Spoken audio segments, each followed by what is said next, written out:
السلام عليكم. جوجل هكرادين علامadaha caafimaad. Waa maxay sababta aan Google ugu raadinayn calaamadaha caafimaad? Haddii aad doonaysid in aad ogaato sababta, ka bogasho waan.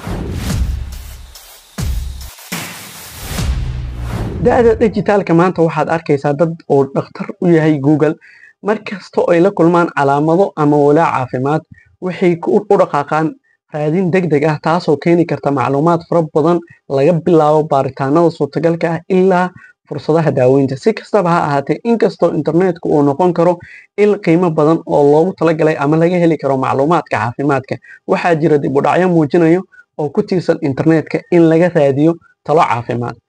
Waa tan sababta ay tahay in aad laba jeer uga fikirto Google in aad ka raadiso calaamadahaaga. Kow, xog aan sax ahayn. Internetka waxaa buux dhaafiyay mareegaha caafimaadka, golayaasha iyo maqaallo, laakiin dhammaantood ma bixiyaan macluumaad sax ah oo la isku halayn karo. Qof kasta wax walba uu ku daawici karaa online-ka iyada oo loo eegaynin shahaadooyinkooda iyo khibradooda. Natiijo ahaan waxaa laga yaabaa in aad la kulanto macluumaad qaldan ama cilmi baaris duugowday ama waayo aragnimo sheeko ah oo u horseedi karto walwal aan loo baahnayn iyo iska dhaadhicin oo qofka iska dhaadhiciyo cudurkan in uu qabo isaga oo aan habboonayn. Labo, walaac iyo walbahaar. Akhrinta ku saabsan xaalado caafimaad ee suurtagalka ah ee internetka waxay dhalin karaan walaac iyo walbahaar, gaar ahaan haddii macluumaadku uu yahay mid cabsi leh ama si liidato loo soo saaray. Wayna sahlan tahay in aad ku dhacdo meertada fikirka masiibada ah adigoo ku qanacsan in calaamadaha yaryar ay yihiin calaamado jiro oo halis ah. Tani waxay ka sii dari kartaa calaamadahaada waxayna si xun u saameyn kartaa fayoobidaada maskaxeed. Saddex, xaqiiqda in aad ka eexato. Haddii aad horeba ugu walwalsan tahay arrimo caafimaad oo gaar ah, waxaa laga yaabaa in aad si miir la'aan ah diiradda u saarto macluumaadka taageeraya walaacyadaada adigoo meesha ka saaraya caddaynta iska hor imaanaya.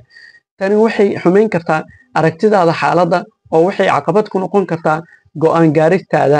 Afar, mawduuc la'aan. Google ma yaqaan taariikhdaada caafimaad, qaab nololeedkaada, xaaladaada gaarka ah. Laguma xisaabtami karo arrimaha ay ka mid yihiin da'daada, jinsigaaga, hidde-sidayaashaada ama xaaladahaadii hore u jiray marka la soo saarayo natiijooyinka. Natiijo ahaan, macluumaadka aad hesho waxaa laga yaabaa in aan lagu salaynin xaaladahaada gaarka ah, taasoo horseedi karta gabagabo qaldan ama is-aqoonsi self-diagnose aan habboonayn. La talin xirfadle caafimaad oo heli kara diiwaankaaga caafimaad oo dhammaystiran oo samayn kara baaritaano dhammaystiran waxay lama huraan u tahay ogaanshaha saxda ah iyo daaweynta shakhsi ahaaneed. Shan, daaweynta oo dib u dhacdo. Ku tiirsanaanta Dr. Google waxay ku siin kartaa dareen ammaan oo been ah ama waxay ku horseedi kartaa in raalinimo ku saabsan in aad raadiso daryeel caafimaad oo xirfad leh. Waxaa laga yaabaa in aad naftaada ku qanciso in astaamuhu aysan ahayn kuwo halis ah ama aad adigu iskaga maarayn karto. Dib u dhigista daaweynta waxay ka sii dari kartaa xaaladahaada waxayna hoos u dhigi kartaa suurtagalnimada faragelin guul ah. Had iyo jeer waxaa fiican in aad ku qaldanto dhinaca taxadirka oo aad si degdeg ah ula tashato bixiye daryeel caafimaad.